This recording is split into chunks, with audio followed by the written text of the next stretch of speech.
Bismillahirrahmanirrahim. Assalamualaikum warahmatullahi wabarakatuh. Oke, halo anak-anakku sekalian. Nah, karena ini adalah pertemuan pertama kita, maka izinkan ibu memperkenalkan diri. Suara yang kalian dengarkan ini adalah suara Ibu Anissa Enistonesia, ya, biasa dipanggil Ibu Anis. Namun di kelas 9 untuk yang mengajar mata pelajaran matematika itu ada 2 orang. Yang pertama ada Ibu Anis dan yang kedua juga ada Ibu Ayuni Buana Putri, ya. Nah, Ibu Ayuni dan Ibu Anis ini mengampu mata pelajaran matematika di SMPN 10 Kota Sukabumi. Nah, anak-anakku sekalian, biasanya kita melakukan pembelajaran itu kan di dalam kelas, di sekolah dengan teman-teman, dengan guru-guru lainnya juga. Namun, karena adanya COVID-19 ini mengharuskan kita semuanya di rumah saja. Jadi ibu di sini, kalian di sana, kita di rumah masing-masing gitu. Namun, kita semua harus tetap berdoa agar COVID-19 ini segera menghilang, agar hidup kita senang dan belajar pun menjadi tenang. Amin. Oke, kita langsung saja. Untuk di kelas 9 semester 1 ini ada 4 bab materi yang akan kita bahas ke depannya. Yang pertama ada bilangan berpangkat, lalu ada persamaan kuadrat, ada fungsi kuadrat, dan ada transformasi geometri. Kita masuk saja langsung ke materi yang pertama, yaitu bilangan berpangkat. Nah, untuk pertamanya kita akan membahas mengenai bilangan berpangkat bulat positif.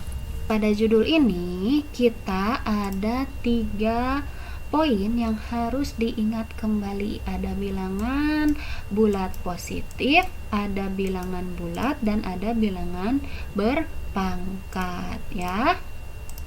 Oke, yang pertama kita harus mengingat dulu bilangan bulat. Bilangan bulat itu adalah bilangan yang bukan pecahan. Kalau pecahan kan bentuknya A per B, ya, yang ada perperannya itu adalah pecahan. Nah, jadi bilangan bulat itu bukan bilangan pecahan yang terdiri dari bilangan negatif, ya, lalu bilangan 0 dan bilangan positif. Nah, berarti bilangan bulat itu yang dimulai dari bilangan negatif, lalu bilangan 0, dan ada bilangan positif. Nah, karena pada judul ini yang dipakai adalah bilangan berpangkat bulat positif, maka kita harus tahu dulu bilangan bulat positif itu adalah bilangan yang terdiri dari bilangan-bilangan positif. Jadi tidak boleh ada negatif dan tidak boleh ada 0. Maka dari itu dimulainya dari 1, 2, 3, 4, dan seterusnya, ya. Lalu yang terakhir ada yang namanya bilangan berpangkat. Nah, kalau bilangan berpangkat ini adalah perkalian yang berulang dengan bilangan yang sama, Ibu, dengan bilangan yang sama terus perkalian yang berulang teh kayak gimana? Misalkan ada 4 pangkat 2.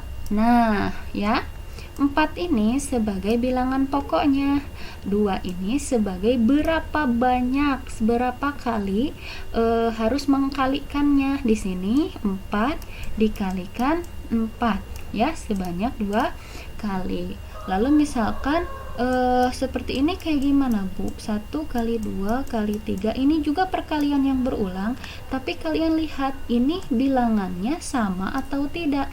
Kalau tidak sama berarti ini bukan bilangan berpangkat. Terus kalau misalkan seperti ini, Bu, 1 kali 1 kali 1 kali 1, kan ini bilangan pokoknya sama 1. Lalu kalau misalkan dijadikan bilangan berpangkat kayak gimana? Ya, kamu tulis lagi 1, kamu hitung 1, 2, 3, 4. Kamu hitung ada berapa kali satunya, ya. Berarti ada 4 kali. Berarti 1 pangkat 4. Gitu, gampang kan? Apa sih itu bilangan berpangkat bulat positif itu? ya. Nah, jadi bilangan berpangkat bulat positif itu yang pangkatnya tidak boleh negatif ataupun pangkat 0. Jadi pangkatnya itu harus bilangan positif ya. Jadi pangkatnya itu harus selalu positif. Di sini yang biasanya melambangkan atau bentuk umum dari bilangan bulat positif itu seperti ini. A pangkat N dengan A-nya itu adalah bilangan pokok atau basis, N-nya ini adalah pangkat atau eksponen, atau melambangkan berapa banyaknya bilangan pokok dikalikan ya. Nah, jadi di sini cara bacanya A pangkat N itu A dikalikan dengan A sebanyak N kali. Contohnya misalkan 2 pangkat 5. Berarti 2-nya ini adalah A dan 5-nya adalah N. Jadi di sini cara bacanya adalah 2 dikalikan dengan 2 sebanyak 5 kali. 2 dikalikan dengan 2 sebanyak 5 kali gitu ya. Ngerti ya? Di sini Ibu punya contoh untuk bilangan berpangkat bulat positif. Misalkan seperti ini, B pangkat 4. Ingat ya, kalau misalkan B pangkat 4, B ini adalah bilangan pokok.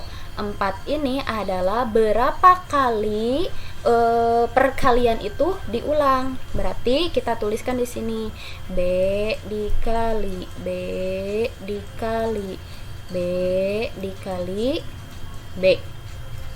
Ibu kenapa 4 kali? Karena pangkatnya juga adalah 4 ya. Karena pangkatnya 4 berarti perkaliannya diulang sebanyak 4 kali gitu. Oke, selanjutnya Bu. Oke. Nah, selanjutnya di sini ada 3 pangkat 5. Ibu tadi mah B, sekarang kenapa pakai angka 3? Ya tinggal kalian rubah saja. Kan angka 3 ini adalah angka pokok ya, bilangan pokok. Oke, bilangan pokoknya 3, pangkatnya 5. Berarti 3 dikalikan dengan 3 lagi sebanyak 5 kali gitu. Ya, 3 dikalikan dengan 3 lagi sebanyak 5 kali, ya sudah tinggal kalian hitung saja. 3 kali 3 9, 9 kali 3 27, 27 kali 3 81, 81 dikali 3 adalah 243. Gitu, gampang kan? Ya. Lalu kita lihat lagi selanjutnya di sini. Ada 4 pangkat 2. Nah, sama halnya dengan soal yang sebelumnya, tinggal kalian kalikan saja. 4 dikalikan dengan 4 sebanyak-banyaknya pangkat. Pangkatnya 2 ya, berarti 4 kali 4 saja. Karena di sini hanya 2 kali perkaliannya ya. Berarti 4 kali 4 adalah 16. Oke, selanjutnya ada satu soal lagi sepertinya ya. Di sini ada 7 pangkat 3. Nah, di sini 7-nya ini adalah bilangan pokok, 3-nya adalah bilangan pangkat, atau berapa banyak, berapa kalinya si 7 ini dikalikan dengan 7 ya. Berarti 3 kali 7 kali 7 sebanyak 3 kali. Tinggal kalian kalikan. 7 kali 7 49. 49 kali 7 adalah 343. Gitu. Di sini Ibu masih punya contoh lagi selanjutnya. Nah, Ibu tadi mah enggak ada, kan Ibu ini mah bilangan pangkat bulat positif. Kenapa ini ada negatifnya? Ingat nak, yang tidak boleh negatif dan tidak boleh 0 itu adalah pangkatnya. Ya, adalah pangkatnya. Yang ada di atasnya itu tidak boleh negatif dan tidak boleh angka 0 ya, karena di sini subbabnya itu adalah bilangan berpangkat bulat positif ya. Jadi kalau misalkan basisnya atau bilangan pokoknya negatif ataupun 0 mah boleh, asalkan pangkatnya yang tidak negatif dan tidak 0 gitu. Nah, sebelum masuk ke sini, Ibu mau mengingatkan dulu untuk perkalian ataupun sifat perkalian dari positif dan negatif. Sekarang Ibu mau nanya, kalau positif dikalikan dengan positif, hasilnya akan positif. Kalau negatif dikalikan dengan negatif, hasilnya akan positif. Selanjutnya, kalau misalkan negatif dikalikan dengan positif, hasilnya akan negatif. Kalau positif dikali dengan negatif, hasilnya akan negatif. Ya, ingat-ingat untuk rumus yang ini. Positif kali positif, hasilnya positif. Negatif kali negatif, hasilnya positif. Negatif kali positif, hasilnya negatif. Dan positif kali negatif, hasilnya negatif. Oke, setelah kalian mengingat rumus yang ini, ya, kalian akan bisa mengerjakan soal yang ini. Ya, ingat, negatif 2 pangkat 3 berarti negatif 2 dikalikan dengan negatif 2 sebanyak 3 kali. Ya. Nah, untuk penulisan seperti ini kalian diharuskan memakai kurung, ya, tanda kurung agar tidak tertukar dengan perkaliannya, ya. Setelah seperti ini tinggal kalian kalikan. Di sini negatif 2 dikali negatif 2. Negatif dikali negatif hasilnya positif. Kalau positif tidak perlu ditulis, ya. Berarti 2 dikali 2 adalah 4. Positif 4 dikalikan dengan negatif 2.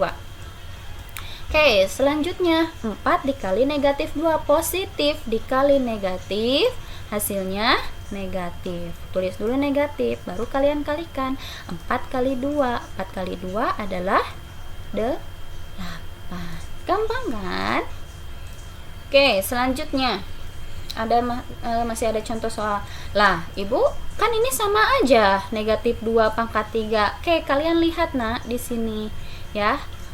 Negatifnya kalau ini ada di dalam kurung, kalau ini ada di luar kurung, ya. Kalau misalkan di luar kurung seperti ini, kalian hanya perlu menuliskan negatifnya 1 kali setelah sama dengan. Baru kalian tulis kurung buka 2 pangkat 3, baru kalian di sini tulis 2 dikali 2 sebanyak 3 kali, ya. Nah, untuk perkalian seperti ini kalian tinggal tulis lagi negatifnya, lalu kalian jumlahkan atau kalikan yang di dalam kurung. 2 kali 2 4. 4 kali 2 8. Berarti hasilnya negatif 8. Ibu, tapi hasilnya sama aja kok, negatif 8.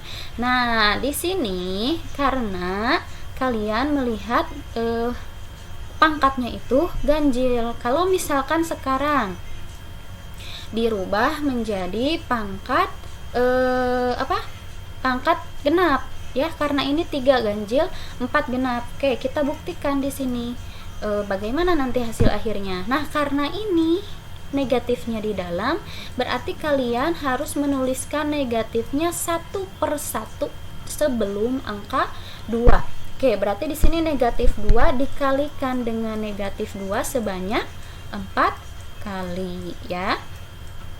2 kali, 3 kali, dikali 2.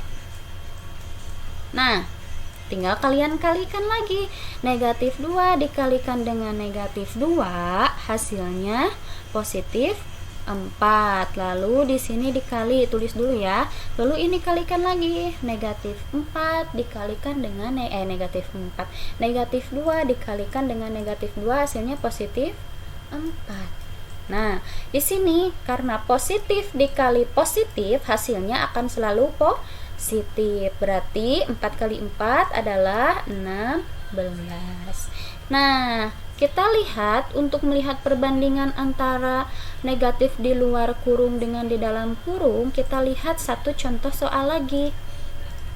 Ada negatifnya ini di luar nih, ya. Negatifnya ada di luar. Berarti seperti halnya yang ini, kalian tinggal tuliskan 1 kali negatifnya sebelum kurung buka ya. Nah, untuk 2 pangkat 4-nya tinggal kalian tuliskan di dalam kurung. 2 dikali 2 sebanyak 4 kali ya. Lalu tinggal kalian jumlahkan tuh. Negatifnya masih tetap ditulis, terus ini aja kalian kalikan. 2 kali 2 4, 4 kali 2 8, 8 kali 2 16. Bedakan hasilnya, kalau yang ini mah negatif, kalau yang ini positif. Akhirnya di sini dapat disimpulkan bahwa pangkat negatif, pangkat ganjil negatif di dalam, pangkat ganjil negatif di dalam hasilnya akan negatif. Ingat, pangkat ganjil nih, pangkat ganjil ya, pangkat ganjil